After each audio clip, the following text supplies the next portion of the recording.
Hello everyone, welcome back to my channel.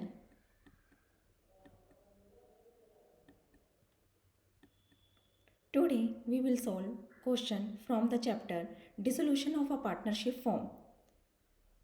Students, please listen carefully and note down important points. Let's start.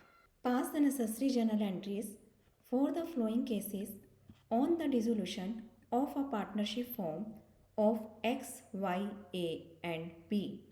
Students आपको journal entries करनी है तो सबसे पहले अपनी नोटबुक में जर्नल एंट्री का परफॉर्मा बना लीजिए। फर्स्ट कॉलम में लिखेंगे डेट, सेकंड में पर्टिकुलर्स, देन एलएफ का कॉलम, फिर उसके बाद अमाउंट डेबिट रुपी साथ में ज़रूर मेंशन करना, क्रेडिट अमाउंट रुपी। ठीक है। फर्स्ट सिचुएशन है हमारे सामने, realisation expenses of rupee 5000 were to be borne by X a partner, however it was paid by Y. देखिए एक्स भी पार्टनर है और वाई भी पार्टनर है। इफ़ जो है एक्स बॉन्ड कर रहा है एक्सपेंसेस को, पार्टनर एक्सपेंसेस को बॉन्ड करता है तो एंट्री होती है पार्टनर कैपिटल अकाउंट डेबिट, और अगर पार्टनर पे करता है एक्सपेंसेस को तो एंट्री में होता है पार्टनर कैपिटल अकाउंट क्रेडिट। तो यहाँ पर हमारी एंट्री हो जाएगी X capital account debit to Y capital account. Amount आएगा डेबिट साइड वाले कॉलम में अमाउंट 5000 एंड क्रेडिट साइड वाले कॉलम में भी अमाउंट 5000, और हमारी नरेशन होगी यहाँ पे expenses paid by Y on behalf of X. Next, investment costing rupee 25,000 comprising 1000 share had been written off from the books completely. These shares were valued at rupee 20 each and were divided amongst the partner. ठीक है, यहाँ पर देखिए partners में जब shares को divide किया जाएगा, शेयर्स इन्वेस्टमेंट है तो पार्टनर्स उसे टेक ओवर कर रहे हैं तब डिवाइड होएगी उनकी प्रॉफिट शेयरिंग रेशो में। तो यहाँ पर पर्सनल अकाउंट का रूल लगेगा डेबिट इज रिसीवर, पार्टनर्स में डिवाइड हो जाएगी, और नॉमिनल अकाउंट का रूल लगेगा क्रेडिट ऑल गेन्स। तो फॉर्म को गेन होगा, इन्वेस्टमेंट की सेल हो रही है। ओके, तो हमारी जर्नल एंट्री होगी 1000 शेयर से जिसकी मार्केट वैल्यू है 20 रुपी, तो 1000 को 20 रुपीज़ से मल्टीप्लाई कर देंगे और जनरल एंट्री करेंगे X capital account debit, Y capital account debit, A capital account debit, B capital account debit to realisation account. यहाँ पर जो 1000 शेयर्स को 20 रुपीज़ से मल्टीप्लाई किया है तो अमाउंट हमारा आ जाएगा 20,000, जिसे हम अमाउंट के क्रेडिट साइड वाले कॉलम में लिखेंगे रियलाइजेशन अकाउंट के सामने। ओके, अब इस 20,000 को हम डिस्ट्रीब्यूट करेंगे X, Y, A and B में इनकी प्रॉफिट शेयरिंग रेशो में।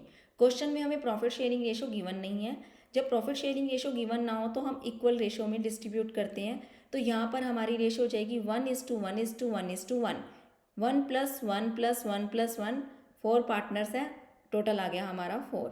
ओके, तो हम 20,000 को मल्टीप्लाई करेंगे 1/4 से, तो हमारे पास अमाउंट आ जाएगा 5000। ईच पार्टनर्स के सामने हम 5000 डेबिट साइड वाले कॉलम में लिख देंगे। ओके, और हमारी नरेशन हो जाएगी 1000 shares of rupee 20 each transfer to X, Y, A, B in 1:1:1। Okay, next case है हमारे सामने, Y loan of rupee 50,000 settled at rupee 48,000।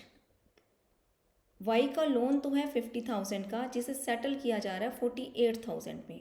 अब देखिए यहाँ पर जो रूल लगेगा पर्सनल अकाउंट का, डेबिट इज रिसीवर, वाई को गेन होगा। ठीक है, देन इसके बाद रियल अकाउंट का रूल लगेगा, 48,000 की पेमेंट की जा रही है तो क्रेडिट व्हाट गोज आउट, उसके पास से कैश जा रहा है या बैंक का बैलेंस जा रहा है।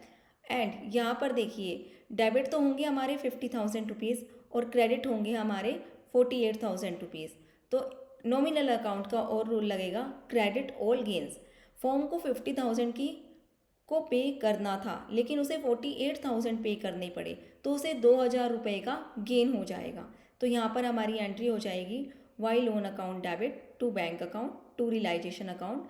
अमाउंट वाले कॉलम में वाई के सामने डेबिट कॉलम में लिखेंगे 50,000, बैंक के सामने क्रेडिट साइड वाले कॉलम में लिखेंगे अमाउंट का, जो क्रेडिट साइड वाला कॉलम है 48,000 एंड सॉरी रियलाइजेशन अकाउंट के सामने लिखेंगे हम क्रेडिट साइड वाले कॉलम में 2,000 रुपी, और हमारी नरेशन में लिखा जाएगा Y loan settled. Okay, next entry है यहाँ पर, नेक्स्ट जो एडजस्टमेंट है गिवन है वो है machinery book value 6 lakh was given to a creditor at a discount of 20,000। अब देखिए मशीनरी हमारी एसेट है 6 लाख की, जिसको एक क्रेडिटर को पे कर दिया गया है। क्रेडिटर को जब वो पे किया गया और उनकी आपस में सोल्ड सेटलमेंट हो गई, क्योंकि बता ही नहीं रखा हमें कि क्रेडिटर की कुछ वैल्यू बची या नहीं बची, ठीक है, रिमेनिंग क्रेडिटर्स हैं या नहीं है, तो इट मीन्स हम यही मानेंगे कि फुल सेटलमेंट है। अब कितने % डिस्काउंट पे कोई मैटर नहीं करता, लाइबिलिटी को पे करने के लिए एसेट को दे दिया जाता है, तो उसकी कोई एंट्री नहीं होती है। Okay, question is complete. Thanks for watching my video.